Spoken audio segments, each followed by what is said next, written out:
Hello everyone and welcome to my October wrap up part 2. I'll put part 1 down below. I'm going to get straight into my reviews. So first up, I read this. This is Doris Lessing's The Fifth Child. Me and Doris have a bit of history. Doris Lessing wrote the greatest short story of all time called 2 Room 19. Go read it, love it, it is amazing. The writing, everything is a perfect short story, it's the best. So I thought I'd check out one of her books, saw it in a charity shop. It's a horror. Horror is my favourite genre. Thought what could go wrong?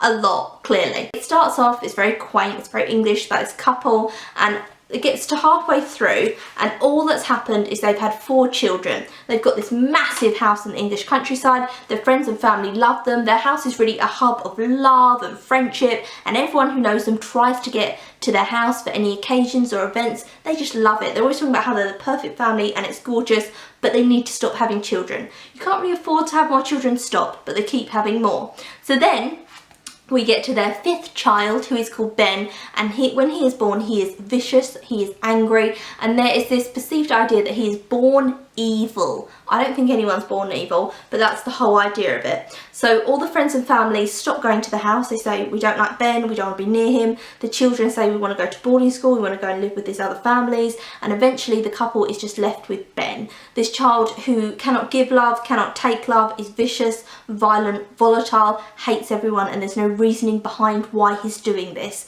why he's so vicious to his mother, why he's vicious to other people. And there's kind of a sense that even when he's not doing anything wrong, he's being very hateful. He's got this screwed up face, he can't smile, he's staring at people, glaring. He's just a horrible child. That's what I'm going to tell you about this. This is really about, can someone be born evil? I wouldn't say it's a horror. There are quite horrifying things that happen within it, but I'd say it's a very psychological book. It's all told from the mother's point of view. This reminded me a lot of We Need to Talk About Kevin, which came out after this book was published. And when you talk about Kevin, it's about a woman writing letters to her ex-husband saying, we need to talk about our son Kevin, who has done a terrible, horrendous crime, and we need to go back through his past and think, how did we know that this was going to happen? And in We Need to Talk About Kevin by Lionel Shriver, which I think is a good book, I feel like the film takes all the great essence of the book and just puts it in, because the book is a little bit rambly and boring. So definitely check out the film or read the book if you want, because it is still great. There's this sense that the mother is wrong, the mother is bad, the mother within When You Talk About Kevin, Kevin is only terrible to the mother. To everyone else, he's completely fine. So it's this thing of, what has she done wrong to make him hate her so much? She did nothing wrong to him, she didn't beat him, she didn't abuse him. Why was he like this? Why is he just born with a hatred for his mother?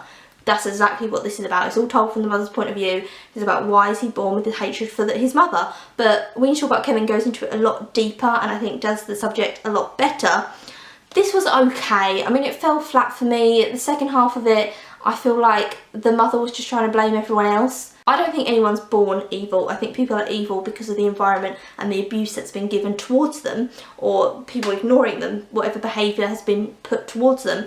But I also think some people are born with natural tendencies, so tendencies to be impatient. I'm not a psychiatrist, I don't know. Fell a little bit flat, wasn't really a horror for me. Second up, I read The Seven Sisters. This is by Lucinda Riley. I've done a whole video review on it, which I'll link down below. So if you want to know my thoughts and feelings on this book, the review is down below. On Halloween night, I read this. This is a horror manga called The Dreaming by Queenie Chan. It's about 2 twin girls who start boarding school that their aunt lives at, and their aunt says, as soon as they arrive, by the way, I'm not going to work here any longer, I'm going off somewhere. Have fun at the boarding school and don't tell anyone you're twins, because the headmistress has a thing about that. She will not let twins in this school.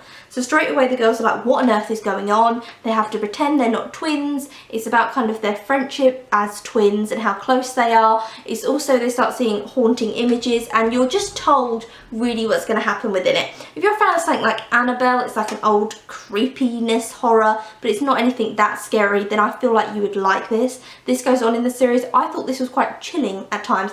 I did think this was good. This was a good time, but it's nothing massively scary or massively amazing and original within plot. They start seeing haunting things in pictures, and they have dreams and the pictures are coming to life.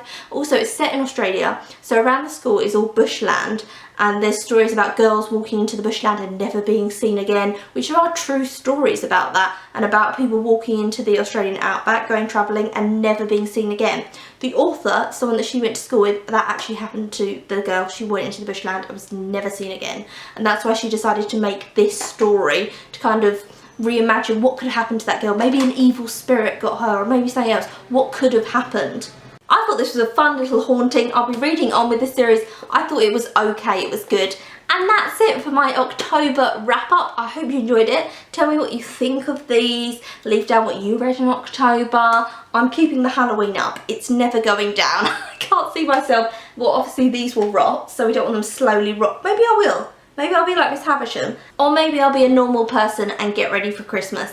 I'm not sure. Tell me your thoughts and feelings down below, and I'll see you again soon for another video.